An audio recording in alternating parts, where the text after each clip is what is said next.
Here we are, here with Hello. Emmanuel Post to talk about the craziness around AI. So we're exploring why crazy AI. And Manuel, you want to sort of give your summary of why this is our topic? Well, yeah. So the thing in this little corner that happened is Veki had this talk about AI. At least the skim that I did through the comments was it was really well received, and I got some other people from this little corner that kind of got blown away, and so I was like intrigued by what happened, and I was like, okay, like I'll just watch it, and like it's not only for Veki, like AI is making like some sort of a comeback. We've had different phases of AI. At least the one that I landed up is like 3-4 years ago, or whatever. That Sam Harris was really doom speaking AI, and then there was this, well, like the recent hype with all the successes, right? Like now we get the the blessing side, like AI is gonna come and save us, and there's a whole element of oh, now all the things that are wrong are gonna be broken, and Vervaeke kind of wanted to hold the middle ground a little bit, right? It's like let's hold back, like we're not there yet, but also maybe. And yeah, obviously I didn't like what I heard, and I think what's really interesting is, well, what's actually happening, right? Like why are people grasping for AI? Like what is the way that they relate to it? Like what are they trying to get out of it? So I kind of wanted to explore that, and yeah, have a discussion around like what's actually happening, because like I feel that people just get dragged along in the hype, and I don't think it's justified. Yeah, that's a good point. Yeah, so I obviously I've had you on before, um, and we talked quite a bit. And AI does seem like a lot of hype. And look, I'll just lay it on you straight. I'm doing AI projects still. Okay, I was doing AI and machine learning before deep learning became a big deal, which is, there's so many things wrong with the John Vervaeke video from a technical perspective. It's not even an hour and a half, which is all we're going to have for this stream, is never going to cover half of it. Like, he just made statements that are bonkers and just technically vastly incorrect. There's a lot of stuff that quote AI is doing that uh, is just machine learning, which is not AI. It's just math. There's a lot of stuff that the math does that the AI, you don't need the AI for at all. You may have noticed spell check over the years has gotten worse, not better. The original spell check is just mathematical. And the mathematical spell check is technically better than the AI spell check. AI is not all that good, and it's not all that good at a lot of things. There's a lot of things AI is terrible at. And you might ask yourself, why did John Vervaeke sort of take the extreme sides of this? Like, either it's going to destroy us or we're going to get enlightened. It's a very religious frame, which is kind of unusual from John, to be honest. And a lot of people are taking that attitude, like AI is going to destroy us or it's going to send us to the promised world or something. I don't quite Actually, understand. he warned in the video about that attitude developing, right? Like the doomsaying, and yeah. So Yeah, he warned against a lot of things like infinite regress, and then in his own argument, he created an infinite regress, I think 3 times. That video is so riddled with errors, non-technical errors, like not just errors about AI, where any AI technician would go, nah. There's a bunch of things that he laid out just incorrectly, and so I think it's worth, to your point, Manuel, talking about what is all this hype about AI, and what is this enchantment? Because a lot of people I talked to were like, "Oh, but John said I didn't understand most of what he said." Well, fair enough. He was talking a pretty. I didn't understand some of the stuff he was at. He's talking at a pretty high level. But then he said this gem, and it's like, oh, fair enough. That one line was a gem, but it's not in a context. And so one sentence not in a context, how useful is that? One sentence, I have examples. So if I just say to you one of the sentences that he said, like, religion gives us a way to contextualize in a world where we are not at the top of a hierarchy. That sounds pretty brilliant, actually, right? Because it's very simple and it's very profound, right? But when you put that in the context of AI, which is not religious, what are you doing? Why are you talking about religion with respect to technology? Maybe the religion informs the technology, but the technology doesn't inform the religion. Like, that doesn't happen. So even if you take that at face value and you say, oh, religion gives us a way to contextualize it, fair enough. Do you have one? Because what that means is that if you're not religious, maybe you shouldn't even touch AI at all in any capacity. That's what that means. That doesn't sound hopeful and profound at that point, but that's the implication. And you didn't realize it until I said it, most likely. And it's like, whoa, that's enchantment. And that's a dangerous form of enchantment. And look, I don't want to accuse people of doing things. So people do things without realizing it all the time. And John is no stranger to that. And a lot of people are doing that.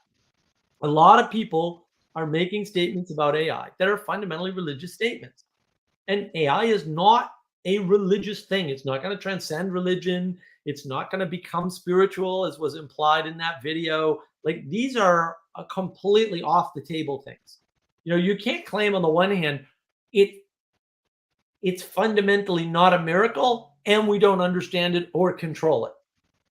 If it's not a miracle, then you probably do understand it and control it. In fact, I would argue anything that's the is definition. a miracle, right? Like, this isn't that hard. And John made that contradiction in that video too. He's not the only one. Again, like, this is just one fine example. It's sort of like he rolled up all the bad examples of people talking about AI and put it in one video with two other people or something. And you can see, if you watch that video carefully, and other videos too, you can see the enchantment of the other two speakers. You can look at their eyes and listen to their voice, how they're talking. They're not talking to people anymore. They're talking to something, up and outside of themselves, what they feel part of, which, that might be appropriate. But if you're talking about technology, I don't think it's ever appropriate. Technology is something we control. And we build, which is even worse, right? So now we're making the thing that we made bigger than ourselves. That sounds really scary. And so I want to go back. Yeah, and suspicious. And so I want to go back to Sam Harris for a second, right? So Sam Harris, like what did he do with AI? Well, he started doomsaying, right? Like, this is the 15 ways that AI can destroy us, right? And that's what he does, right? Like, he has this stick where it's like, Islam will destroy us, whatever, right? Like, he's just pointing at these things and then he's catastrophizing them, and then he's warning people, and that's all probably genuine. Like, I think he truly believes all this stuff, but that's the way that he does things, right? And then what happens is he starts organizing the information in a framework that presents his narrative. So the consequence is that is the way that AI is understood, right? And then when we get to Vervaeke, had this awesome thing, because Vervaeke has a whole lot of different specializations that he's combining into he's trying to combine, at least. So he's got awareness of a whole bunch of perspectives, right? So he's got the psychological perspective, he got the philosophical perspective, he got some theological perspectives that are floating around. And what he's doing is he's using all of these perspectives to give you a more wholesome picture of AI, right? Which is pretty great, right? He's allowing you to see more sides of the problem, and I think that's the thing that drew a lot of people in. But what he's also doing is he's pointing it towards the thing that he wants, right? And at the end, he gets pretty explicit, right? Like he wants enlightenment from the AI, right? He wants that AI is the thing that brings us insight over consciousness or something, so that we Right. can know ourselves, so that we don't have to do the hard work ourselves, because we can just ask Right. the AI. That's effectively what it comes down to. And so Yeah. he's building the whole thing towards that, right? So all the Yeah. questions that he's answering are in relation to, well, can it do that, In right? relation to his conclusion, Right. specifically.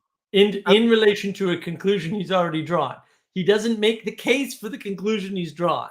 He's stating axiomatically things like AI is spiritual, is going to be spiritual. It's like, that's a leap. That's a big leap. And that's part of the problem, is that when you're presuming an outcome, you can make all kinds of crazy predictions based on that presumed outcome. But you're presuming an outcome, and that's unscientific fundamentally. And it's dangerous. And I don't think it's fair. And I don't, because it leads to this sort of conspiratorial thinking. And a lot of this stuff, look, if what John is saying is correct, then, and others, because he's not the only one doing it, then the answer is we need to stop all AI development immediately. Immediately, we need to outlaw them because it's too risky. If they can really transcend us, if they can really transcend us and become enlightened, why would they leave us on the planet?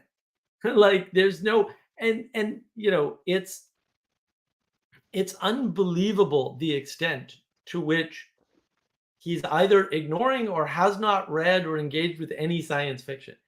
The issues he talks about in that video, and look, it's not just the movie Her and Ex Machina, both of which are excellent movies. Ex Machina in particular is one of my favorite movies. It is fantastic. The cinematography is just great. These issues are addressed. They are understood. We don't like the answers, right? But again, if you don't like the answers to all the probabilities that people have come up with in their imaginations about what could and should and will happen, then maybe you should not engage in the activity, because that is still an option. Everybody pretends like we have to do it. We have to, no other. That is not true. People have told me for years I have to do this and I've done none of it. And everything's still fine. In fact, I would argue everything's better, so I didn't waste my time doing things that didn't need to be done, despite the urgency that other people applied to them. I don't think that's the case with AI. I just think this idea that AGI is coming anytime soon is absurd. And if you do the math or you know anything about AI, that there are zero AI experts saying AGI is on the corner. There are a few people who make prognostications who aren't actually doing work in AI. They may be like, I'm the lead evangelist of some AI company or whatever. But even that guy, I forget his name, who 10 years ago was saying we're less than 5 years away from self-driving cars, has admitted, oh, the self-driving cars can't even take left-hand turns after 10 years of work. So getting a car to take a right-hand turn takes, like a few months. And getting it to take a left-hand turn takes at least 10 years. That's weird. Actually, I know why, and it's obvious, but we won't get into that. So, and this is part of the problem, is that you're not even engaging with the philosophical and some of the psychological aspects that have already been explored around AI, and just pretending like no one's thought about this or something. It's like, no, this has been thought about and talked about and everything else. Like, it's not that hard. Nobody likes the answers, but there's nothing particularly difficult about it. And the ultimate problem, which is absolutely correct, right? The ultimate problem is they can be used for good. It depends on the people using it. Yeah, we are, as Manuel indicated, trying to get around the responsibility for the things we do. Right? We're saying, well, if AI goes wrong, it'll be the porn industry or the military's fault. It's like, what? You do understand the porn industry and the military are us, right? It's still our fault. There's still elements, components of society and culture, and they still involve people. So, and it's weird to say the AIs are going to expand something like the meaning crisis, because we create the AIs. So if AIs are expanding the meaning crisis, that means we're putting the meaning crisis into them. So maybe focus on fixing the meaning crisis and not the quote AI crisis. And it's suspicious. I know Sally Joe's been talking about this quite a bit. We went from the fake news virus scam, this alleged pandemic that can't possibly be a pandemic by any definition, into a new panic, a new, like, oh my goodness, we have to act immediately. And this is, look, you can always argue, well, this has happened before and this is just like this. It's not, actually. I'm not saying it's unique in history, but it hasn't happened in a couple of generations where people were panicked over something that we control that is not external at all, to this degree, and that the next thing keeps us more panicked. And the cycle of panic and increasing panic is an addiction to anxiety, roughly speaking. It's an oversimplification, but it's not or my hype, right? It's just like, oh, this is the thing I can participate in, and the panic is the justification, right? Because like it Yeah. could also be a good thing, but like it's really hard to find a good thing that we can get consensus around nowadays. Right. And I like this idea. John was giving a sermon, and I also like Yeah. at a certain Good point one, Phlebas. Yeah. I was just listening, and he said, well, we're gonna like, he said we need to do all of these capacities of AI, because I'm like, we're not gonna develop capacities for AI. If we're gonna develop AI, we're gonna do it for a purpose, right? Like we're gonna try and make AI do something, and then suddenly a capacity will arise. Like it's not like we're gonna try and invent a capacity, and the whole purpose-driven aspect is totally gone in his framework. He's like, no, we're only trying to develop the AI to capture this purity of cognition, because if we don't do it perfectly, then all the intricate connective parts, they're not gonna relate to each other. And I'm like, well, if it's gonna work by accident, probably, because we're gonna make it try to do stuff, and then it will do something else, and we're like, wow, okay, where did that come from? Like that's the way that I see that happening. Well, and that's part of, why would he say that? Why would anybody ever say anything so crazy? Because it is crazy. And the answer is because they believe in objective material reality. And of course, I have a video that covers some of this anyway. This objective material reality worldview that is garbage. And it's like we're creating capacity, so the thing pure from nature. Does it sound like Rousseau? Because I'm just ripping off Rousseau at this point. The thing that's pure from nature, we're just giving it the capacity to grow. And because it emerges within the container, right? This capacity is a container. It will be good because emergence is good. This is an emergence is good attitude that all these AI people have. And they talk about it like, well, we need to treat this like children. It's like, why, instead of treating something that definitely is not a child like a child, why don't we just have children? Doesn't that seem easier? Like we sort of had some experience with this. We kind of know what to do. Everyone's terrible at it, and everyone does a terrible job. But if we do a terrible job with the real thing, then the digital thing that you can't put your hands on or really do anything about in any material way, we should have more problems with, not fewer. And I understand the confusion around, look, everything in my head, in my imagination, goes the way I want, and it's all perfect. Yeah, of course. Thanks for the update, Captain Obvious. Really appreciate that one. But also, you can't take that outside of your head and do what was done in your head with it. You might be able to take it outside of your head and do something with it for sure. Absolutely. But it's not going to go the way it goes in your head. That's the difference between implementation and the ideal. And your head creates ideals. That's what it does. Your thoughts are in the realm of Platonic forms to some extent, creating ideals. It doesn't only create ideals, right? Like it also creates this idea that, okay, like if I want to do A and B, then I need to get an answer. Like, so it also creates this idea that there is an answer if you add A and B. Because it might not even be possible to do that. And then you can give it a name. And then you can just shout the name a whole bunch of times, and then everybody's like, "Wow, yeah, that is the solution to that problem," and nobody's even defined what the answer is, and like everybody's presuming that's the answer, and then they're gonna build upon the answer, right? Because like now we're all gathering around it, and I use the word we, right? So because that's the thing that's also happening, right? Like Sam Harris is guilty of this, like all these people are guilty of this. We need to do this. Like who's the we, and like who's gonna direct the we, right? Like who's the leadership of the we? You mean the politics is gonna do something? Like even if they agree, how are they gonna enforce it? Like Right. like like do they know what people are doing? Like how do they know? Like if someone comes into my company, and I spent like 5 years like working on AI with 100 people, how are they gonna understand what I'm doing? Like they Right. don't. Like Vicky said it, it's a black box. So you feed things into a black box.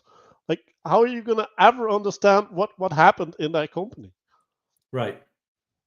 Yeah, and that was another one of the contradictions. He said it's a black box, and then he said it's not a miracle. And I'm like, I think a black box is actually definitionally a miracle, but yeah, what do I know? Using language correctly and everything, and actually being an AI engineer who's written AIs from scratch, I don't know. I'm pretty well read on it too. I could grab the books because I have a bunch, but there's a bunch more in the shed. You know, but yeah, just completely wrong. And I think I want to address this. Mills, Yeah, you I want to hinted that address this as Vervaeke well. frequently does things without realizing it. Well, we all do, right? Similarly, you said I was invoking Hegel without realizing it. Yeah, well, I will expand that at some point.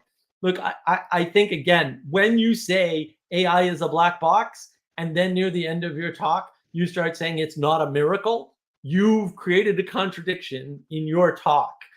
And there's a ton of such things. And I think that's really the issue is that, to the Rock's point here, is it really possible to experience anything objectively? No, we don't live in an objective world. There are objects in our world. That doesn't make it objective because the way they're using objective is some neutral space outside. Maybe it's the natural space in their heads that Rousseau was talking about. I don't know what's going on in their heads, where they can judge from. And that's part of it. And yeah, Phlebas, get back to the emergence. I don't think true AI can emerge. It doesn't. So I was having this Well, conversation. hold on. Like I Go think ahead. AI can emerge because that's what they're gonna solve with the embodiment aspect, right? So if you have an No, embodiment aspect, it's in relationship uh, to the environment, and like I do think there can be the what? finding of new things. Yeah, well, finding of new things, yes, but is it really emergent? Okay, and this is the problem. Like emergence isn't good. The fact that like things emerge all the time, actually, all literally, actually, all, and by all the time I mean every second of every day you're alive, stuff's emerging, with or without your involvement, by the way. Now, you can help things emerge. For example, you could plant a garden. I can easily I cannot plant a garden. I can put, you know what I can do because I live in South Carolina? I can just put dirt anywhere in a box and wait. Things will emerge. I don't need to do any more work. Now, the thing that you do with AI, and this goes to what I was about to say, was I was talking to a couple people on Discord about this a few nights, or yeah, the other night. And what happened was they were saying, "Oh, Chat GPT is unsupervised," and I'm like, "No, it's not. Chat GPT uses some unsupervised learning algorithms for sure, but even if you look at Wikipedia, it's not unsupervised learning at all. They've invented a new term for we trained this using humans. It's called like human interface learning or some nonsense. It's nonsense. Like, look, it's really simple. Either you give the AI a video game or something to play with until it wins, like AlphaGo, which was one of John's examples, or you give it a goal. And if you give it a goal, you're training it. It's supervised learning at that point. Now, the fact that you don't have to sit there and supervise it, this is just a misunderstanding of what the tech is. The tech is not, even if it's rewards based, because rewards, you need rewards because you need some measure, and how you write the rewards algorithm determines everything about the AI, by the way. Big hint, right? Goal oriented. So goal oriented is different. You still need rewards, right? The reward, you can collapse rewards into goal in training. That can be done, but there's still both. They both still exist. They're just one number at that point. It's literally what's happening. So when you say unsupervised learning, technically supervised or unsupervised does not rule out humans helping you in AI training. It just doesn't. I'm sorry. That's not how the industry works. It's not how computers work. It's just a misunderstanding of the language. So even the Wikipedia page admits ChatGPT is being trained by humans left, right, and center. This prompt engineering is further refinement to get around the silo problem, which John said it doesn't seem to exhibit. Absolutely exhibits the silo problem. He gave examples of the silo problem. He said it doesn't seem to have the silo problem. And then he gave examples of the silo problem. Everyone else is doing this too. I don't want to pick on John too much, but like that video was a train wreck of a train wreck of a train wreck that fell off a mountain while flying on a jet. I mean, it was almost every level of that was a disaster. So the problem is when you think and talk about AI, there's all this technical language like supervised and unsupervised. It means something very specific to an AI engineer that nobody understands outside of AI engineering. And I get the confusion, but it's a confusion and people should know better. And I understand why people want to tie everything into this and make it about something religious, because there's a gap in our society around the highest. And when you try to make the highest the truth or knowledge or information or whatever, everything collapses into chaos because you're trying to build a Tower of Babel. That's roughly what's going on here. Yeah, and I want to go back to the Mills comment, right? Like the doing things without realizing it. Like this is what the stream is kind of about, right? Like, okay, like why are we talking about AI? Well, we're being captured by something, right? And we pointed at the hype around it, right? And now there's something new that happened, right? And now people started thinking about the new thing, right? They start trying to integrate all of this new information. And then, right, like they come out with a video, for example, and they have a goal in mind, right? So just like the AI, they're training themselves in relation to the goal. And what's going to happen? Well, you're going to be caught in a spirit. You're going to be caught in a way of thinking that will make you say things in a certain way to allow the goal to exist. Because if you're going to say things that are contradicting your goal, then you're doing something futile, right? Like you're being ridiculous, like literally, because like you're just saying that the thing that you're trying to achieve can't happen. And then why are you making the video? So if you want to make a video, you kind of gonna have to say certain things in order to be in some sense consistent with yourself.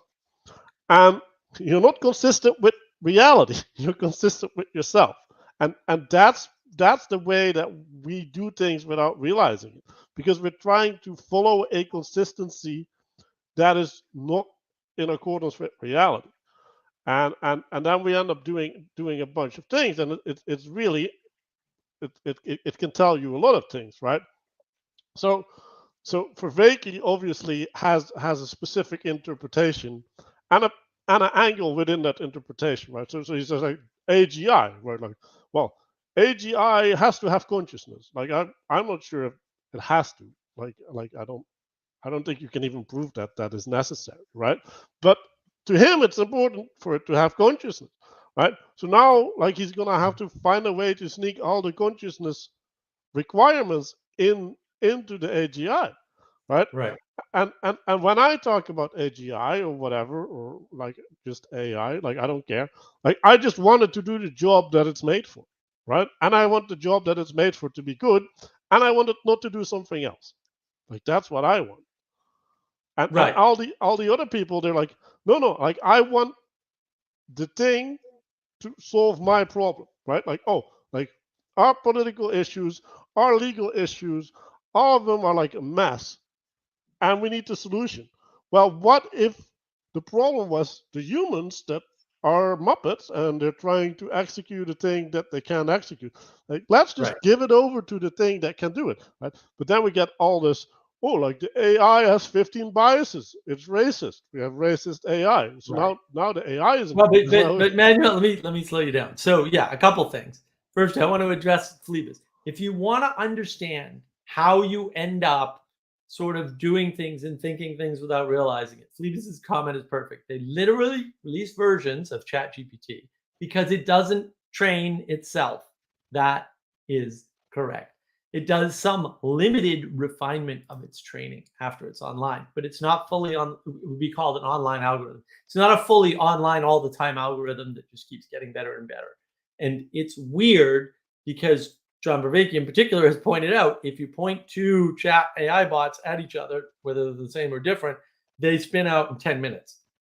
That's always been true. It's still true. You can have Chat GPT talk to Chat GPT and they will spin out and say horrible things in like 10 minutes.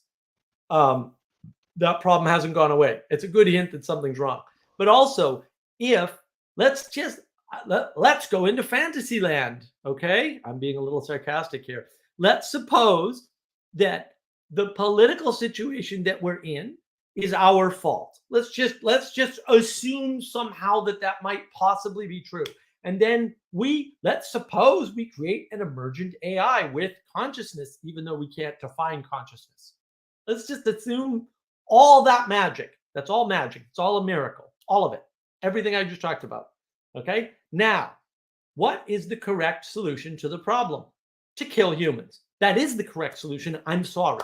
You didn't realize that though, did you? Now you know why people are acting out as though the robots are going to kill us.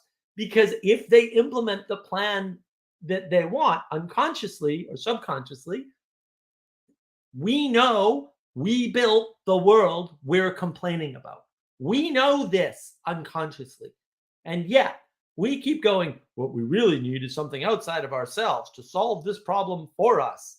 It's going to kill us. That would be the correct solution. Now, I am not a fan of this solution. I think it's dumb.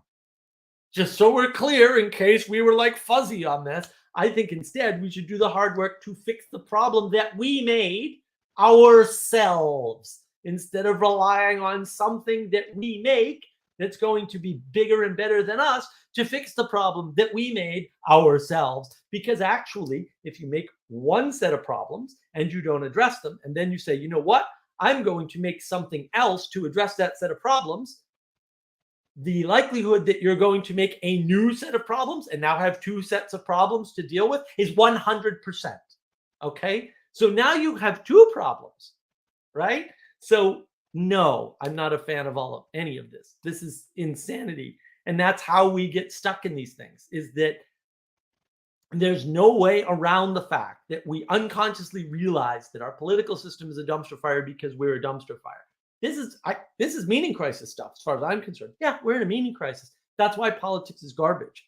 That's why we're having all the problems we're having. It's because of the meaning crisis. It's causing all this. Now, I would say the cause of the meaning crisis is the intimacy crisis. Different videos. See my video with Catherine on navigating patterns. Wonderful video. Catherine's awesome. Maybe I'll do more collaborations with her in the future if she'll grant me the grace and I can get off my tail and get that rolling. But that is the issue. Like, the whole thing's absurd. Do you realize what people are saying and how crazy it is? Yeah, and I think we need to have forgiveness, right? We need to get people to recognize the place that they're at and allow them to re-engage in the right way, right? And that requires, in some sense, a reach out, but it also requires us to have the answer, right? And I was really intrigued today. I got this idea that I was speaking with authority yesterday in the stream, right? And like in order to present the answer, you have to speak with authority, right?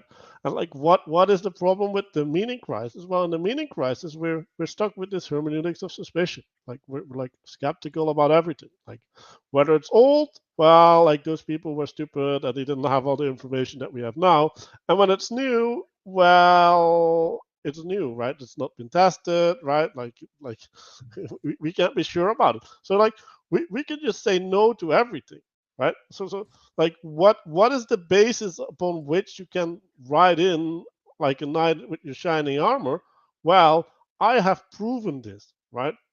I have used the AI to give the proof, and now everybody can come and agree with me because the AI said so.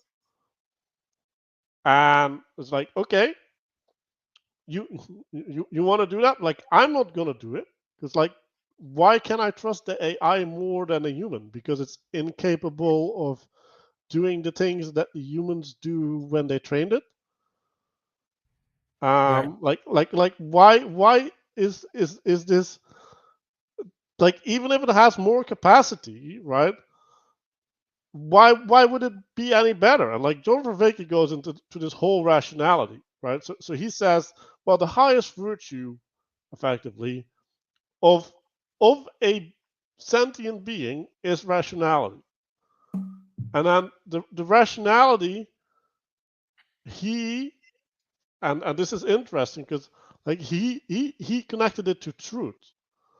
And Right. truth is with his definition, I like the definition that he gave about truth actually, right?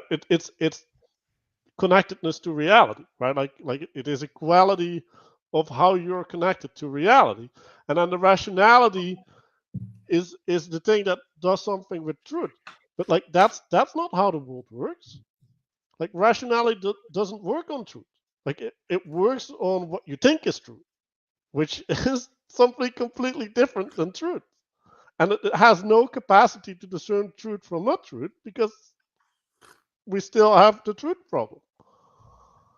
Right. And and so like if you have rationality as its highest value, and then it's like, well, yeah, rationality can crystallize or something, like you said, like you can look at itself, right? And then that's wisdom or something. Well, like if rationality can look at itself, but like we're still with this fuzzy layer, right? Like whether we're actually talking about reality or not, like what use is it? Like, and are you actually getting something that is qualitatively of anything? Like, are we sure we should make rationality the highest value? Because it sounds to me that you need to make truth the highest value. And then if truth is the highest value, then your rationality is just like an add-on to like sometimes steer. Right. Yeah, it's a big problem. And one of the sneaky things we do to ourselves all the time is we have a starting point. And I talked about this on the live stream with Pastor Paul yesterday, right? We have a starting point and we're not acknowledging what that starting point is. And then we're doing this middle out thinking. We're in the middle of the story and we're starting at this point, and then we're just making a bunch of assumptions or axiomatic statements or whatever, and and proceeding from there logically, rationally, and reasonably. The problem is, and I said this, it was over 2 years ago. I did my first video with Pastor Paul. I said this before. You can use logic, reason, and rationality to prove anything, actually anything. And you can't do that about the Holocaust. Yes, you can. Hitler did. And so did other people. Like, it is easy to do that. People justify terrible things using logic, reason, and rationality all the time. And the way that we know they're wrong is not by out logicking, reasoning, and rationalitying them. The way we know that they're wrong is with morality. And I will tell you right now, and there's always a possibility I could be wrong, but I've been saying this my whole life, and ain't no one come back yet. Um, you can't use that on morality. There's nothing logical, reasonable, or rational about morality, right? And so you're not going to justify not sacrificing children, right? You're not going to be able to justify not cutting the arms off of thieves, right? These are moral issues, and I don't have a scientific argument against mixing Ebola and and anthrax, like Peterson talks about. I don't have a logical argument why that shouldn't be done scientifically. But I do have a moral and ethical argument against it, right? And the moral and ethical argument is, roughly speaking, and I use this shortcut all the time, no good can come from it, right? There's no scenario where goodness can emerge from mixing Ebola and anthrax. It's not going to. In the same way, no goodness can come from other terrible acts of slaughtering lots of people. Why? Because being is good, right? And so anything you do that interrupts being is not good. It's not that difficult. And, you can interrupt being in lots of ways. You can destroy being's ability to procreate. You can destroy being's ability to thrive and flourish by starving a being, right? You can destroy a being by keeping it too confined. You can also destroy a being by dumping it into open a world for it to operate. That's also a way you can destroy being. Like, constraint is necessary. And so when we don't understand that these are the moral issues of, we'll say, continuance of species, because being is good, even evolution requires that axiom, then we get lost. And one of the ways I think that a lot of people get lost is in flow. And flow is held up as this high value, holy thing or whatever in the atheist church of crazy people. And the problem is that the flow state is easy to achieve, and it's a very emergent state, and it's not necessarily good. Lots of people are in the flow state climbing a mountain and fall off a mountain and die. I would call that not good. Now, maybe your definition of good is different, and that's fine. Then we're having a moral argument. But I would say that flow state can get you in a lot of trouble, and that you can't get yourself out of. And I'm not saying get rid of flow state, because it can do bad things. Like, that's not what I'm saying at all. But also beware that flow is not some unmitigated, pure good in the world. It's not. It is very emergent, but emergence is not goodness, right? Emergence might be required for goodness, but that doesn't mean that all emergence is good. And this is a deep logical fallacy that people are stuck in, especially when they get stuck in their heads, especially when talking about something like AI that does something that, from their perspective, is a miracle. Like, we were told that computers would never be able to do certain things, and now they can do those things. But look, I can tell you, I worked for a company years ago. And basically what they did was they had software that could do basic and advanced computer technician tasks on your machine. It would ask the user would have a problem, they'd start up the software, they'd click where they thought the problem was on an image of the computer. It was actually quite an excellent piece of software. I wish it had survived. And from there, it would ask the user, hopefully no more than 4 questions. And then it would ask the computer a bunch of questions, and check things internally, basically, and diagnose and possibly fix the problem. This software was excellent, not the least of which, because I was on the project, fixed a bunch of things, but indirectly by saying, oh, we need this feature and that feature and this, and you need to do this way, right? And the guy I was working under was an AI engineer out of MIT, because I used to live in Boston. And I asked him at one point, like, oh, what's the AI? And he said, actually, we're doing no AI at all. And I was like, what? Wait, what do you mean you do no AI at all? He said, no, it's all math. The whole thing's math. And I was like, oh, that's interesting. So you put the questions in a bucket and you weight them, and that's it. And it just goes through the weight. It creates a tree from the weights, goes through the weight tree, and just asks the questions in order.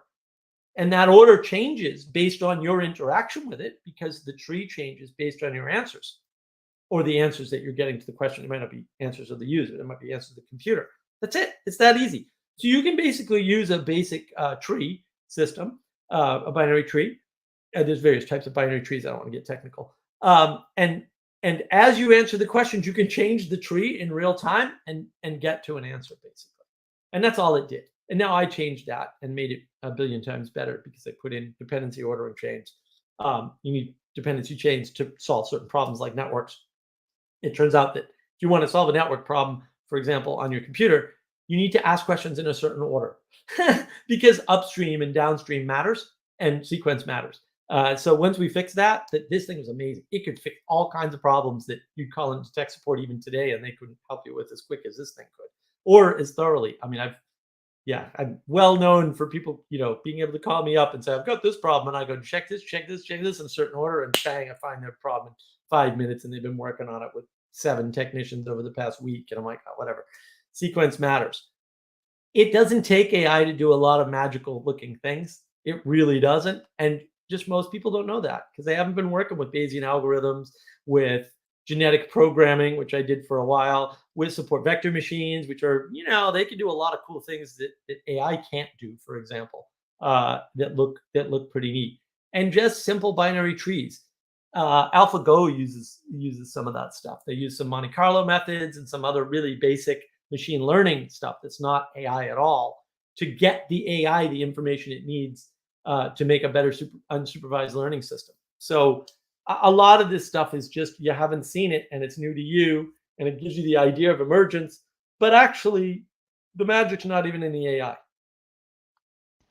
Yeah, so I think we want to take a step to the meaning crisis because I think that's the most important part. Like, well, okay, there's all of this new stuff. Like, how is this going to affect us, right? And well, the first thing I want to say is when we use a tool, we should learn how to use the tool. And it's silly for us to use the tool without knowing how to use the tool. Like this should be obvious, right? But like for some reason we've in our society said like you go to school and then you learn a bunch of stuff and then you're an adult and you can go into the world. But things don't work that way, right? Like you need to have a intuitive relationship with the tool that you're using because like if you don't, you're going to get the problems that everybody's talking about, right? But people are talking about, and like we can just go to Twitter to keep it easy, right? Twitter is doing this to you. Well, Twitter is doing this to you because you let it. Now, it can be because nobody ever told you how to not let it do it to you, but that's your responsibility, right? Like you're not going to get into a car without taking driver's lessons, like, and you need to get a driver's license. So, like, why would it be different for anything else in the world, right? Just because it's easy to get by pushing a button and going into a store and buying like a device where you have buttons on, that doesn't make it like less dangerous, right? Like if it would be well, a gun, for example, you can press the button and you can kill yourself, right? So like all of these things, they have a certain responsibility that's with the user. Now we can say, well, we need to legislate around that, or we need to like legislate that there's at least information that people can self-educate, and we need to find ways to present that information to people. Like fair enough, right? Like we can improve plenty of things in that area, but on your personal side, you need to realize these things. And whenever I hear a conversation go on about, well, Twitter is making us do things like this, right? And whenever you take your phone out of your pocket and your attention gets hijacked, someone is selling you something. It's like, well, not me, because like I'm not buying. So like I'm not being sold. Like that's not happening for me. Might be happening for other people, but they're willingly participating in what they're doing, right? And at a certain point, it's like, well, okay, like that's the way that you pay for the thing that you want. Like now you sell your soul to the devil, but like that's a deal that you make. And well, we can make another argument, right? Children, right? Like okay, like children shouldn't be exposed to certain things in certain ways, and these things are actually slowly happening. At least in the EU, there's a lot of barriers that like businesses can't provide certain things to children anymore because they're children. So like that stuff is slowly happening. It's lagging. Like I don't know why it's lagging because it should be obvious in some sense. And like there should be laws. Like this is the other thing. Like it's the same principle, right? Like when there's something in the streets that is dragging children in and making them come home without money, like gambling them, maybe they shouldn't allow children in, right? Like that these rules exist and they should just extend through every platform that we create. And I don't see why this stuff is so hard. But Right. Well, and yeah, to get it back to the meaning crisis, you said a few excellent things there to dig into. One of them is, look, education, formal education outside the home is not supposed to give you all the knowledge of the world. And we've been treating as though, yay, I'm a parent, I don't have to worry about that. The school's going to teach them. No, they're not. School does not teach you how to balance a checkbook. It should, and some schools do, but most schools do not. Right? Most schools don't teach you how to deal with money. I remember reading the book Rich Dad, Poor Dad by Robert Kiyosaki. Excellent book, by the way. Everybody should read it. It's short, it's easy. I'm not recommending any of his other books necessarily because I haven't read them all, but that one is excellent. And he talks about the difference between having a financial education and not. And the difference is understanding the difference between wealth and income. And if you don't understand the difference between wealth and income, you're going to be at whatever income level you're at now forever or go down. But you're almost certainly not going to go up unless you win the lottery or get lucky some other way. And you could get lucky some other way. And that's the problem. And when we talk about the meaning crisis, we're already in domicide. We already don't know where we belong or how we fit. And what people are describing with AI is this thing to show us the way to enlightenment, to the solution to our political woes, to how to all get along together in the world in which we live, right? They're looking at this as a leader. Why are we in a meaning crisis and looking for leaders? That means you don't feel like you have an adequate leader now. It doesn't mean anything else. It's not some ridiculously complicated, it's the Freudian id versus the Freudian ego combined with the Jungian unconscious self. No. The reason why you're looking for leadership in an AI or whatever, or looking for a solution from these things, is because you're not seeing it in the people around you. And that's a failure of leadership.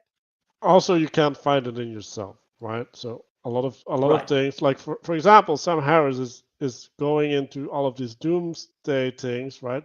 Because he can't find the answer to all of these traumatic things in himself, right? And so when you can't find the thing in yourself, you're gonna blow it up because like now it's an existential issue, right? So when we're talking about domicide, like you're gonna make that a big thing for yourself because you don't have it in you, and you get this archetype of the wounded healer, right? So there's this person who's been looking for this all their lives, and they're like, oh, like people like I've been looking about this thing all my life, and look at what I found, and like you better hope that the person actually found a solution instead of that they're trying to find the solution in providing you the solution, because like that's where the toxic stuff really Yeah. happens. Well, yeah. Well, look, I mean, when you're trying to find a solution and you're just in pure problem solving mode, you go into flow state. People see you go into flow state and they think flow state's wonderful. That person must be doing something good because they're in a flow state. It's like, whoa, I don't know about that. I mean, this is if to the extent that I have critiques of Pastor Paul VanderKlay's great work, some of his videos are him exploring ideas and using the audience as his way of thinking, right? That idea that he's engaged in the third lobe of cognition and distributed cognition with the people, who are his audience. Some of them real and some of them imagined, I'm sure. And there's nothing wrong with that. Like that's great. Some of his other videos, though, he's actually making a point, and it's still flow in some cases, right? But exploration versus giving you an outline or a framework or an answer to something is a very big difference. And that's part of the problem, is that people don't realize that. You can't look at what state someone's in and infer whether or not they have the answers. And because we've flattened the world, crushed things down, over reduced, simplified things, we don't trust leaders. We don't understand leadership. We think you can train anybody to be a leader. You can't. This is part of the meaning crisis. Leaders are rare. There's some certain set of skills you have to be born with, and some people can be trained to be better at them, but you can't train anybody to be anything. And we've told people you can be whatever you want. But you can't be good at whatever you want. You can So try whatever you want, but you can't be whatever you want, a, right? You a have the good opportunity, but not the obligation or the ability. yeah, a good image is like you see this beautiful animal and like it's like it's been running all its life, right? And like then it's running and you see it go real fast and you see the muscles move in conjunction, right? And then you zoom out slowly and then you see that it's chasing its own tail, right? And this beautiful perfection from one perspective becomes really sad from the other perspective, right? And Right. if you're not able to distinguish which one of those two pictures you're looking at, you're gonna just see this beauty, right? Like and that's the enchantment. And it's like, well, yeah, that Right. like there is beauty in that, right? Like I mean, like it's still the same body, right? Like it's still trained, but what is it trained to do? Like it's not generative, right? It's not alive. It's actually dead. It's stuck within a reciprocally narrow space, and like this is the sad part for me at least, right? Like I see all these people being stuck, and everybody else is like cheering them on, like wow, like you're saying all this awesome stuff, and it's like in some sense it's good to see the awesome stuff, right? Because like that's where the glory in life is, right? Like that's in some sense why you're alive, that you can be part of that beauty. But on the other hand, right, if that beauty is going to make you walk and run in circles chasing your own tail, like you shouldn't abide in that beauty because Right. that's the wrong beauty. Right. Well, and that's part of attention. And the meaning crisis is very much not knowing what's meaningful and what to pay attention to. And, I mean, I would say, not to sound self-promoting, but it's my live stream anyway. Friday at 7 p.m. Eastern. The topic is attention and signals, which is, I'm going to go into this in depth. This idea of what you pay attention to matters because, yeah, on one level it's beautiful. On the other level, it's chasing its tail. Like, okay, I mean, the beauty's still there, but also I'm not making much progress here, and maybe we can make it better, right? And that's very much a meaning crisis problem because when you don't have meaning to orient towards or away from, then you have a problem. If you're using mere direction alone, well, I'll just move away from that bad thing. That's not sufficient. Orientation requires at least 3 points of reference. And you can be one of them, but you still need two others outside of yourself. Otherwise, you can't orient. And if you're not orienting, it's a complex world. If you're not orienting, you're going to fall into bad things. You're going to fall into evil. You're going to make huge unnecessary errors left, right, and center. That's going to happen. And that's part of the intimacy crisis and the meaning crisis is that you can't get around that problem easily. So we get about half an hour left, Manuel. Do you want to open it up or do you want to Yeah, go we on? can open it up. I have tons of notes left, so Well, I don't want to get too far in. Let's invite people in and we'll post them a StreamYard link. And if anybody wants to jump in and ask questions or has comments or whatever, and of course you can ask questions in the comments section. And of course I can only pin this message on navigating patterns, which is where you should be coming in from anyway, because it's the greatest channel YouTube has ever spawned, for sure, at least according to my imagination. And everyone else is using theirs. I figure I might as well use mine. well, So okay. So I think the other thing that stood out in the Vervaeke talk was we need to start caring for AI with agapic love, and there was even steps around that where there was a moral obligation to perfect ourselves so that we could be perfect towards the AI, because else we'd corrupt the AI, right? And I'm like, well, first of all, like, do that towards your child. And second of all, like, what are you doing, right? Like, that's literally you're starting a religion, and you're worshiping this AI. Like, if we're looking as worship as time, energy, and attention, like we're just like giving ourselves, we're offering ourselves. Like that's literally what's happening, and it's so bizarre to see these people say these things with straight faces, like they mean it, right? Like they're Well, look, would we convinced even that- need AI if we did what John proposed in order to build AI? Because I don't think we do. Like, if we're supposed to yeah, give right, then the problems are fixed. All the problems you want to fix with AI were fixed by the fix to building AI. Like it doesn't. Again, it doesn't make any sense. And this is how people get enchanted because they hear that, and it's not wrong, but it is dumb. And then they miss the dumb part because it sounds right. You know, like hierarchy avoids infinite regression. Yeah, absolutely. Does that mean that what we need to do is slaughter our enemies? Because I could put those in the same talk. And this is much the trick that's in that talk is that there are a few gems, but they're very decontextualized. And they're not wrong, but they're extremely decontextualized. And they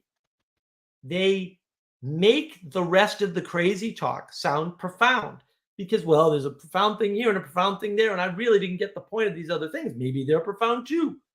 Maybe, but that's the problem with gobbledygook. Is that when you're talking gobbledygook and then you make one reasonable statement, the only signal you have is reasonable statement. It's like, oh, maybe the rest of what they said was reasonable and I'm just too dumb to understand it. Maybe, or maybe what they said didn't make any sense. And you're perfectly correct that it didn't make any sense. And that's how we get enchanted. And again, I don't think these people are enchanting you because they're evil sorcerers who want to enchant you. First of all, they don't know you. But second of all, they sound enchanted themselves with their own ideas. That's, ideation. That's ideation, right? Like, okay. So I've fallen in love with my own ideas and I'm a solipsist because I live alone, right? Or whatever.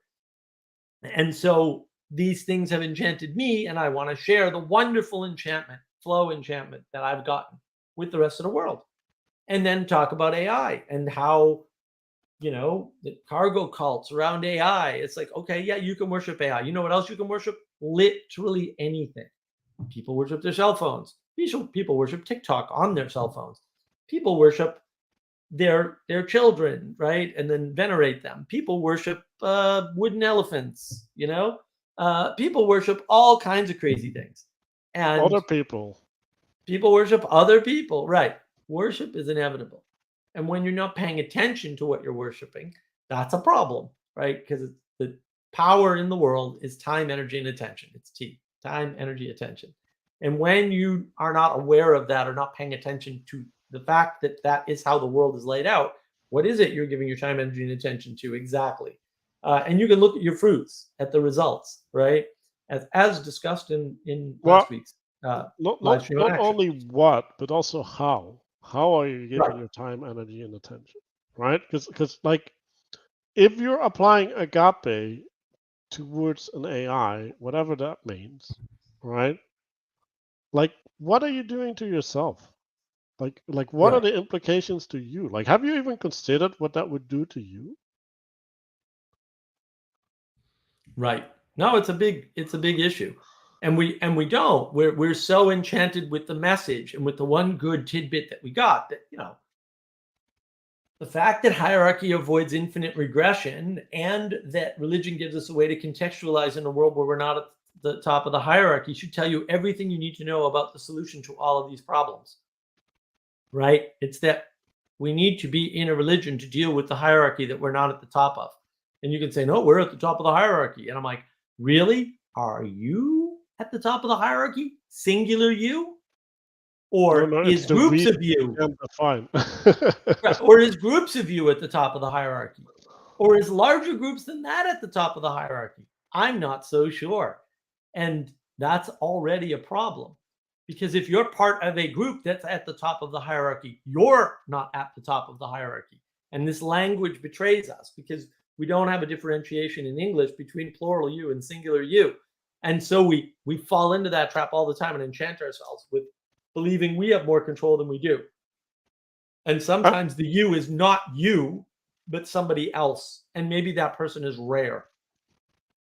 And we seem to think that being part of a group implies a sameness, right? Like you can see it in all these postmodern talks, but also like this idea that a scientist or whatever, right? Like, well, if I'm a scientist and I have the rational explanation for this, then everybody's gonna agree with me. And like that's obviously not how it works, because like science is specifically people who disagree who try and like better the other, and then like one of them comes out on top. And like yeah, sometimes it takes a while for that to be recognized, but that is the process by which science is supposed to work, right? So like you can be in a group of scientists and you can be in an adversarial relationship, but you can be in a group and like are the same, right? Like so the fact that you're in a group just means that you're sharing one thing in common, right? And that thing can be important or it can be not important, right? It can be something that unifies you as a group, or like it cannot do that. And yeah, you have to be careful, right? Like when we're talking about AI and effectively saying, well, the way that it can go is 15 million ways, and like here's like 10 ways to understand the 15 million ways, and you're gonna like ally yourself with that. You're gonna give your life up to make that happen in the right way. Like, what are you doing? And like, who are you unifying with? Like, are you sure that all the other people want those 15 million ways? And are you sure that your work ain't gonna be used by the opposite way that you disagree with? Like all of these Right. questions, like Well, yeah, that was the other deep problem in the talk. I mean, John mentioned porn and the military taking over AIs many, many times. And the way he talks about it, he made it sound like it was a first past the post issue. So the first person to train AI to be good, all AIs will be good. And it's like, because the internet was driven mostly by porn. It's like, okay, no, that's not what happened. The big driver to get a bunch of people, although they were a certain small segment of the population, onto the internet might have been that. And there might be, sociologically speaking or psychologically speaking, a big crossover between people who are especially technical and technically brilliant and people with, we'll say, unconstrained desires at the edge of the norms. There might be an overlap there. And so anything technical might tend towards a use like that. But the idea that, we can't let the military have AI is, I got news for you. You already lost that race. We can't let porn. I got news for you. You already lost that race. But also, it's not a race because people come in after. And so if porn and the military are a problem for technology, then the internet would have fallen prey to this already, which is not to say that porn isn't a problem on the internet or that the military isn't a problem on the internet, although I would argue it's not. The big problem the military has, at least in the US, with the internet is that they keep trying to control the thing that they told the engineers to build that couldn't be controlled and finding out it can't be controlled, which really shouldn't be a shock to these people, but apparently it still remains a shock to everybody that the excellent, brilliant engineers, and if you ever looked into internet history, and I suggest you do so, who actually designed ARPANET and DARPANET and the precursors to what we call the internet, um, they built exactly what they were told to build a network that cannot be brought down by any means or disrupted by any group. Well, that includes the government. And now the government's pissed because they can't control it. But that's what they asked for. And this is the way in which they enchant themselves. And so, because porn was a driver for the internet grew bigger than the porn that was on it. And this cycle has happened over and over again if you look at the history of the internet. Now, you'd have to actually do some research and look at the history of the internet. I'm not even suggesting that you do so. I'm saying you can, and that's what you will find. And if you don't have to take my word for it, but you're wrong because the data is there and you can go look. But you're not gonna, and that's okay. You can just take my word for it and say, oh, this is a person who's done his research and who's been doing this forever. Actually, I've had several computers since I was like 7 years old. So like, I was on the internet before there was an internet to be on. I remember the DARPA and ARPA days for sure. And yeah, it was quite an interesting place. And it has gotten better in some ways, and of course, worse in others. But most of those ways were around the thing Manuel mentioned earlier, which is no controls for children. And we've let children onto something that children were never able technically to use before. And so that, that creates all kinds of problems. We're not drawing clear boundaries and lines. When we're saying, oh, well, we can't constrain people, because if we constrain people, then we might have to constrain other people. And I don't want to be constrained. So I'm not going to constrain anybody else. Yeah, with children too. And this is kind of the point of Plato's Republic. By the way, the Texas Wisdom Community YouTube channel has our book club on the Republic, where Manuel runs the thing. Basically, he's, Danny set it up. Awesome that Danny did that. I participate because they let me for some reason. I don't know why, but I'm grateful. And the Republic is actually book 2 is based. The entire Republic is based on the question of what do you do in a city if children, like how do you resolve that, right? And these are issues that are resolved in the Republic already. How old is that book? I don't know. It's really old though, right? Like, okay, so this has already been thought about, and to the extent it can be addressed, has been addressed, or at least there are proposals out there that are worth thinking about, and we've ignored all that. And now we're pretending as though we need to constrain and treat AI like children so that they grow up to be good children, even though we know we're bad parents. And oh, by the way, well, really what we need to do is be better parents and then train AI. None of this makes any sense. This is doublespeak, and it's self-referential. And this goes back to this whole idea that hierarchy avoids infinite regression. Well, where's the hierarchy then? If you really believe that, where's the hierarchy? Who should be directing AI? Or what? Is it a body? Is it a government? Is it not those things because government bad, military bad, porn bad? Where is this mystical thing that's going to be the we that does the thing to the AI so that it manifests its perfect Rousseauian paradise? It's not mentioned. Right? Nobody mentions it, whether it's John's talk or anybody else's talk. No one's ever going to tell you that. And the question would be, well, why aren't you going to tell me that? Where is, you're telling me we can't use any of the systems we have in place, institutions we have in place, structures that we have in place to do proper AI. And yet you're not willing to say, then we need to shut it down, which is a perfectly viable option that I'm actually not opposed to. Although let me get my software written first because it's fun. Or we need to admit that we just need to be better as individuals within the groups that are managing the AI currently, and stop pretending as though there's some magical monster named military or porn or politics or something that's running around as an agent in the world and corrupting our otherwise would be emergently perfect AI. That's an absurd way to think about the world. So I think there's also this hierarchy in relation to using things like AI or computer devices or whatever, right? Because like if we put the child in front of the TV or whatever in order to get a gain in the here and now, right? And we don't realize what we're aiming for in the future and like how to participate in the thing that we're aiming for in the future, we can't have a hierarchy, right? We cannot make decisions, and we're just gonna do the thing that is easy now. Right? Oh, I'll watch the porn, or I'll play the computer game, or I'll spend the time on the media, because if we can't put it into context with the rest of our lives and where our lives is leading and how it's affecting us on our trajectory, right?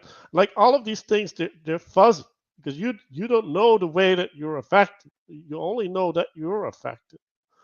And when you also know that the more that you do it, the more affected that you are. And at a certain point, you're dysfunctional, like literally. And so, like, what does that require of you, right? And we don't have these understandings anymore because we don't have a vision of what should be, and we don't have an idea of how to approach that vision. And like these are the things that we are going to need for ourselves if we're going to manage these things like technology, Well, right? we Because need them. We need them anyway. We're just realizing through contrast that AI is making it clear we're in the middle of a meaning crisis, and the meaning crisis is caused by what you described, which is a lack of telos or final cause. We have not accounted for final cause. Make final cause great again. Like, what is the point? And we did go over this in my live stream from last Friday, the one on action. And Father Eric had a much better formulation than I do, and I should probably memorize it. But I've been busy and lazy. So busy plus lazy final equals cause comes Mark doesn't first, do but these we things. get there last. That's what's the one. Yes. We think about it first, but we implement it last. But he had a really good sentence around it, much better than that. People were like, "Can you say that again?" I think they asked him 3 or 4 times. Like, no, I need time to write this down. So, but that's what you're pointing at, right? Like the solution of let's make us better so we can make AI better means we don't need the AI. And if that were implementable, we should just do that and skip the AI part because it's just extra work. Why would you do that? I'm a pragmatist. Pragmatism rules. It can solve these things for you if you can embody it, and that is the problem. So it sounds like a solution when you hear John talk about it or these other people, but it's not. Like, they're just talking gibberish at some point. They're making references to things they haven't defined. They're defining things and making statements and then contradicting them later on in their own talk. It's on and on and on and over and over and over again. And it's a big, big problem. And we're not recognizing it. Vervaeke also said that the technological success has effectively silenced the traditions that had tools to deal with these problems, and now we're like gonna engage with the problem. So it's like, well, like if we killed off the tools that allows us to do the thing that we want to do, like there's a paradox there, right? It's like, well, maybe the people with the tools didn't do the things because of the tools told them not to do the things. Yeah, like, or yeah, the solution is still obvious, which is stop the technology. I don't agree with that solution, but look, that's the formula you gave. I didn't give that formula. Here we go. How do you hold the vision loosely enough to keep from losing touch with ever-changing reality? Look, reality changes all the time. You don't lose touch with that unless you lose touch with yourself to some extent. But you don't get it by just getting in touch with yourself. Like, the contrast of being in touch with the outside world gives you the ability to be in touch with yourself. Being in touch with yourself doesn't give you the ability to see the outside world. And that's really part of what we're dealing with, is that the world is deeply asymmetrical. If you don't believe me, read Nassim Taleb's books, all of them. Fooled by Randomness, Black Swan, Anti-Fragile, Skin in the Game. Like, read all his books. And he talks about the asymmetry. There's a deep asymmetry to the world. This is why we exist. And not we. I mean, all the material things that we think of as material things that exist have to exist because there is an imbalance between the amount of matter and antimatter in the universe.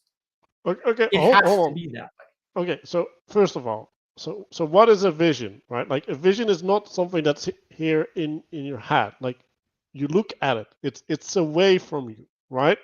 And then so it's not something that's of you, right? It's something that you go into, right? And then how do you go into it? Well, you envision how to participate in the vision. And if you envision the way to participate, that means that you get discernment about yourself in what you need to change, right? Because you're insufficient for the vision, because else it would already be real. Well, and the vision isn't outside the now. The vision is something you have now. You have the vision concurrent with now. No, the vision isn't certain. It is, it isn't manifest. It also isn't what you're going to get. Because in most cases, because a vision is an ideal, and when we implement, we don't get the ideal because we live in this messy world with all this randomness, and things are emerging all the time. And some of the emergence we can control because I can cultivate the garden and plant the seeds, so that when I put the box with dirt in it outside, It just doesn't grow random stuff, some of which will be weeds, some of which will be flowers, because I have flowers, and these flowers spread all over my yard automatically without me ever doing anything. It's emergence. It's wonderful. It's not wonderful. They get choked out by the stupid vines that I have to keep pulling, right? So I can cultivate that, sure, absolutely, but I still can't control it as much as I'd like. There's some control over it. Bugs can come in and do a blight. I've got deer. They'll probably eat anything I plant that's edible, right? Unless I put a big fence, right? There's all kinds of factors. The amount of sunlight, the amount of rain, the amount of watering I have to do. Maybe I overwater it because I'm an idiot, because I'm almost certainly an idiot, especially when it comes to gardening. And, there's a lot of stuff outside of our control. And when we start talking about AI and what control it has over us and what control we have over it, and whether or not the vision is something contained within us, at a certain point, you just got to trust. You have a vision now. You try to implement that vision. The vision that you have is the telos. The vision that you have is the final cause. It is the thing you are trying to implement in the future. You have it now as a vision. If you want it as more than a vision, that part is in the future after a bunch of work. And we keep collapsing time down to now. And we don't live that way. We live with a past, a present, which is the now, and a future. You can't reduce it to the now.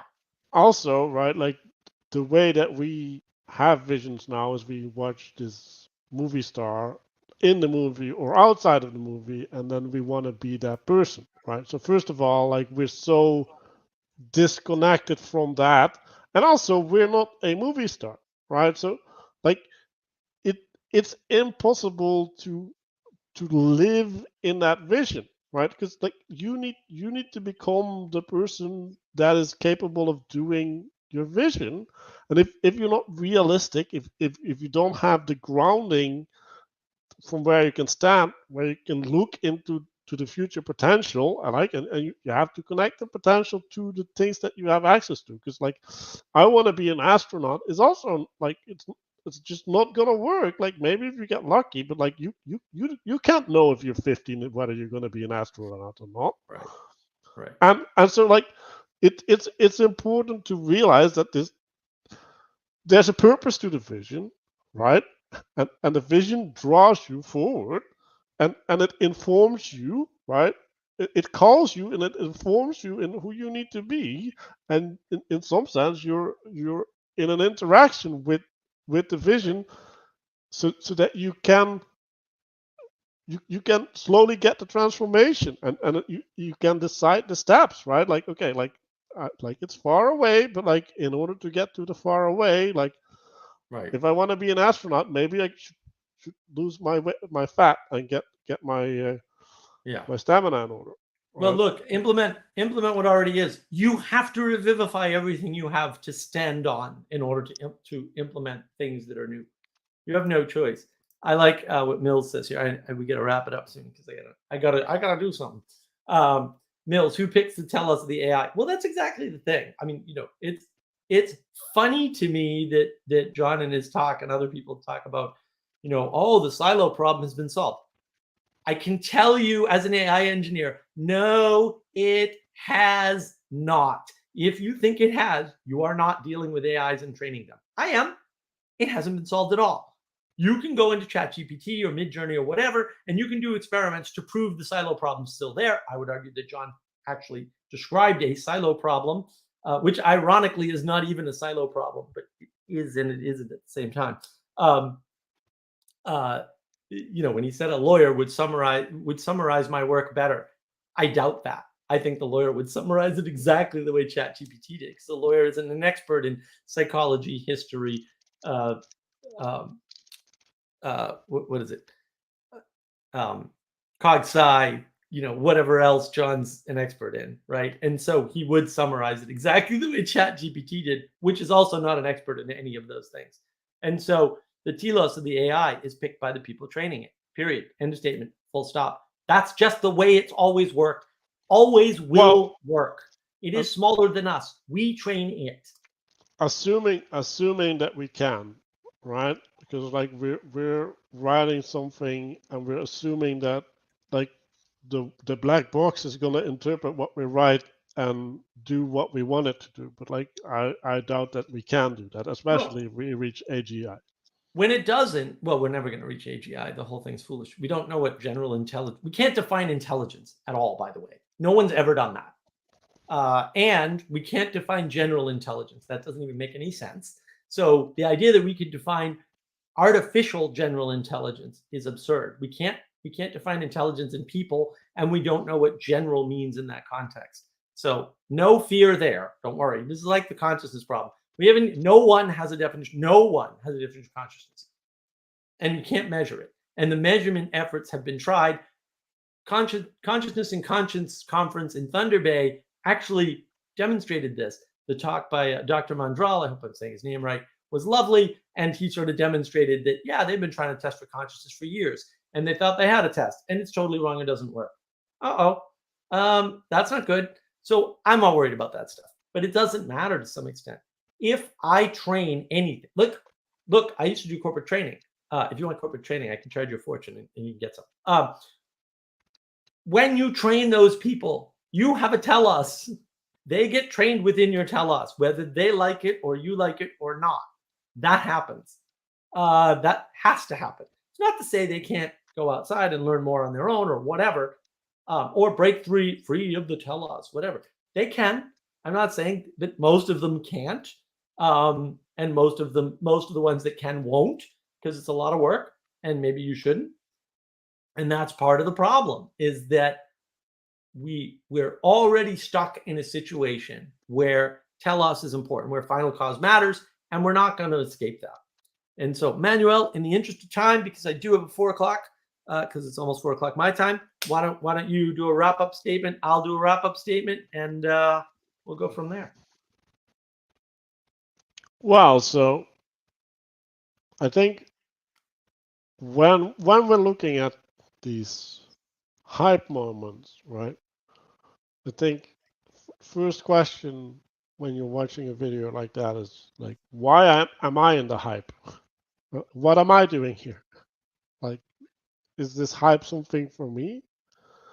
And the second part is like, why is this other person in the hype? Like they're there for a reason. Like they spend time, energy, and attention in a way, and like you get like, oh yeah, like they get money for it, or like they get views for it. Like no. Like that's usually not the reason that people do things, but they have emotional investments in it, right? You can see that they're passionate. So figure out what they're passionate about and how that's influencing them, and then like connect the like when you decide to engage, you should have a purpose in your engagement, right? You should have a defined telos, right? And then when you have your defined telos, you can also understand the other person in relationship to the telos, so you can see how you should attend to what is presented to you and what information you can discard and what you cannot discard. And also, right, like this is really important when we're talking about these highly technical subjects. Like you're probably gonna like miss a bunch of background information, and they're gonna sneak stuff in, but they're also gonna say that things are relevant, right? Like, oh, we need to solve this problem. But do you know if they do need to solve that problem and why they need to solve that problem and what the problem even is, right? Because like, and like at that point, I'm like 90% of the cases, I'm like, this is useless. Like I just throw away the information because like there's so many things going wrong already that I don't see how that's relevant for me as a person in the world anymore. Right. Well, and that's the issue. So just to close it out, because unfortunately I do have to go. Look, the bottom line is you see somebody in flow and they're very smart about a bunch of things. They probably don't know everything, right? And they probably don't have a good handle on what they're talking about. You see them in flow and you go, aha, and then you pick up some nuggets and you become enchanted and you think, aha, this is all about AI, and therefore these things must be true. That's just enchantment. And I'm not saying enchantment bad, enchantment sometimes good. It's important for you to differentiate and to protect yourself against these things, because it's easy to look at Eric Weinstein or Jordan Peterson or John Vervaeke or Paul Vanderklay and see them in flow and go, oh, this is so brilliant. Can you do something with it? Are they right? Or are they exploring? Are they just poking and philosophizing? There's nothing wrong with that, but you need to understand that. And then, is the person you're deferring your distributed cognition to, your distributed intelligence to, is that person taking responsibility? Because if they're not taking responsibility, don't follow them. Period. It's not that hard. Just don't follow them. Follow someone else or something else. That's a lot safer, because then you have some hope that if they do something or steer you wrong, that they will make it up to you or ask for forgiveness and go after some form of redemption. And if you don't do that, you have a problem. So everybody, be careful. Don't believe the hype in AI. It's all crazy talk. AI is a tool. We have lots of tools. Let's use all of our tools wisely. AI, the internet, whatever. Thank you very much for watching. I hope you'll click on all my videos on navigating patterns. And Manuel, we'll have to do this again soon. See you, everybody. Have a lovely day. See you, everybody.